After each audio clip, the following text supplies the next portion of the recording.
नमस्कार दोस्तों, नॉलेज और यूट्यूब चैनल पर आप सभी का स्वागत है। सो गाइस, आज के इस वीडियो में हम जानेंगे कि भारतीय रेलवे के ट्रैक्स पर ट्रेनों की स्पीड 160 किलोमीटर पर आवर से अधिक क्यों नहीं की जाती। और इस वीडियो की रिक्वेस्ट करी है द रेलवे गेमर ने। लेकिन उससे पहले अगर आप मुझसे अदर सोशल मीडिया से जुड़ना चाहते हैं तो आईडी स्क्रीन पर दी गई है।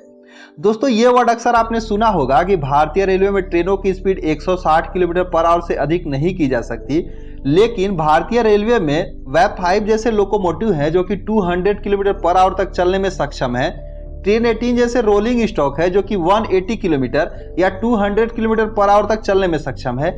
यहां तक कि ट्रेन 18 का 180 किलोमीटर पर आवर तक जो ट्रायल भी हुआ है और पूरी तरह से सक्सेस भी रहा है।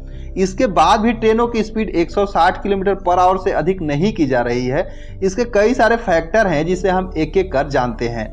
गाइस, सबसे पहले बात करते हैं रेलवे ट्रैक्स की। तो वर्तमान में जो भारतीय रेलवे में ट्रैक्स यूज किया जाता है वह 880 MPa टेंसाइल स्ट्रेंथ का होता है और इसके जो पर मीटर एरिया का जो वेट होता है वो 60 kg होता है।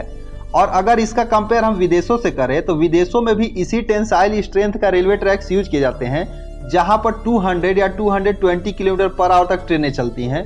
हालांकि जो हाई स्पीड ट्रेनें होती हैं उनका टेंसाइल स्ट्रेंथ 1080 MPa का होता है, तो उसकी बात हम यहाँ पर नहीं कर रहे हैं। लेकिन अगर हम इसका कंपेयर 200 या 220 किलोमीटर पर आवर तक चलने वाले ट्रेनों से करें तो उसी टाइप के रेलवे ट्रैक्स भारतीय रेलवे में भी हैं, लेकिन इसके बाद भी ट्रेनों की स्पीड 160 किलोमीटर पर आवर तक ही सीमित है। दोस्तों, टेंसाइल स्ट्रेंथ का मतलब होता है कि ट्रेन के व्हील्स के द्वारा railway tracks per unit area पर लगने वाला फोर्स। यह एक मेजरमेंट है जिसे कि MPa में मेजरमेंट किया जाता है। तो अगर हम खाली रेलवे ट्रैक्स को बदल दें तब यहाँ पर ट्रेनों की स्पीड नहीं बढ़ सकती है। यानी कि कुल मिलाकर बात यही हुई कि सिर्फ ट्रैक्स के बदलने से ट्रेनों की स्पीड नहीं बढ़ती है। ट्रेनों की स्पीड कई सारे फैक्टर पर निर्भर करती है। दोस्तों, भारतीय रेलवे में जो ट्रैक्स बिछाए गए थे वो अंग्रेज के जमाने से बिछाए गए थे। चूंकि इसमें जो है मजबूती बहुत है, इसमें कोई दो राय नहीं है, बिल्कुल मजबूत है रेलवे ट्रैक्स। लेकिन इनका बिछाने का जो तरीका है, आप यहाँ पर देख सकते हैं कि इनके जो कर्वेचर बहुत ज़्यादा है। इतने कर्व पर जो ट्रेनों की स्पीड अगर स्लो रहेगी, कम रहेगी, तब तो वो चल सकते हैं। लेकिन अगर यहाँ पर हाई स्पीड ट्रेनें चलेंगी तो वो बिल्कुल भी नहीं चल सकती, वो बाहर की ओर फेंका जाएंगी। इसलिए यहाँ पर पहला फैक्टर आता है कर्वेचर का, कि भारतीय रेलवे में बहुत ज़्यादा कर्व हैं जिसके चलते ट्रेनों की स्पीड यहाँ पर नहीं बढ़ाई जाती है। उदाहरण आप यहाँ पर देख सकते हैं कि जो नई दिल्ली से कटरा जो ट्रेन 18 चलती है उसकी स्पीड 130 किलोमीटर पर आवर तक रखी गई है, क्योंकि इस ट्रैक्स पर बहुत सारे कर्व हैं, टनल है, इस टाइप से चीज़ें आती है। और यहाँ पर जो है भाई, ये नई दिल्ली से वाराणसी जो ट्रेन 18 है उसका स्पीड कुछ ज़्यादा है। तो इस तरह से पहला फैक्टर तो आता है कर्वेचर का, कि कर्व यहाँ पर बहुत ज़्यादा है जिसके कारण ट्रेनों की स्पीड नहीं बढ़ाई जाती। दोस्तों, दूसरा जो फैक्टर है वो है सिग्नलिंग सिस्टम का। भारतीय रेलवे में जो सिग्नलिंग सिस्टम यूज किया जाता है वो बहुत ही पुराने ज़माने वाले सिग्नलिंग सिस्टम है। और अगर इस सिग्नल सिस्टम पे 200 किलोमीटर पर आवर तक ट्रेनों को चलाया जाए तो कब सिग्नल आएगा और कब निकल जाएगा लोको पायलट को पता ही नहीं चलेगा। वो क्या देख के ट्रेन को चलाएंगे कि रेड है कि ग्रीन है या फिर येलो है, क्या सिग्नल है, उनको पता ही नहीं चलेगा, जिसके कारण कुछ भी हादसा हो सकता है। इसलिए ट्रेनों की स्पीड यहाँ पर नहीं बढ़ाई जाती।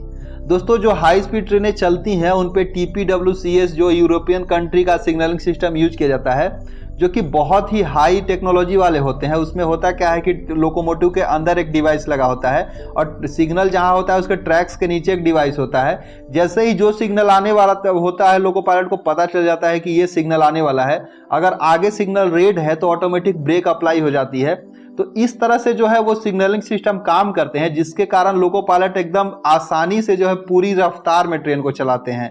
चूंकि ये जो सिग्नलिंग सिस्टम है भारतीय रेलवे में भी यूज हो रहा है, उसे देख कर चलाना पड़ता है, इसलिए यहाँ पर ट्रेनों को स्पीड जो है बढ़ाने की अनुमति नहीं दी जाती। दोस्तों, यहाँ पर एक क्वेश्चन आपका हो सकता है कि जब ट्रायल रन हुआ था तो 180 किलोमीटर में ट्रेनें कैसे चली थी।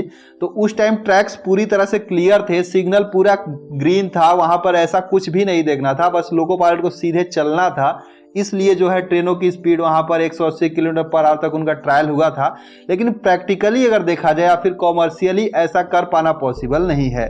गाइस, अगला जो रीजन आता है वह है लेवल क्रॉसिंग का। जो हाई स्पीड ट्रेनें होती हैं उन पे कोई भी लेवल क्रॉसिंग नहीं होता है। अगर कोई लेवल क्रॉसिंग आने वाला होता है तो वहां पर एलिवेटेड ट्रैक को बना दिया जाता है, या फिर अगर कोई ऐसा जो जगह पड़ता है जहां पे क्रॉसिंग बनाना हो तो पूरी तरह से ऑटोमेटिक लेवल क्रॉसिंग होते हैं।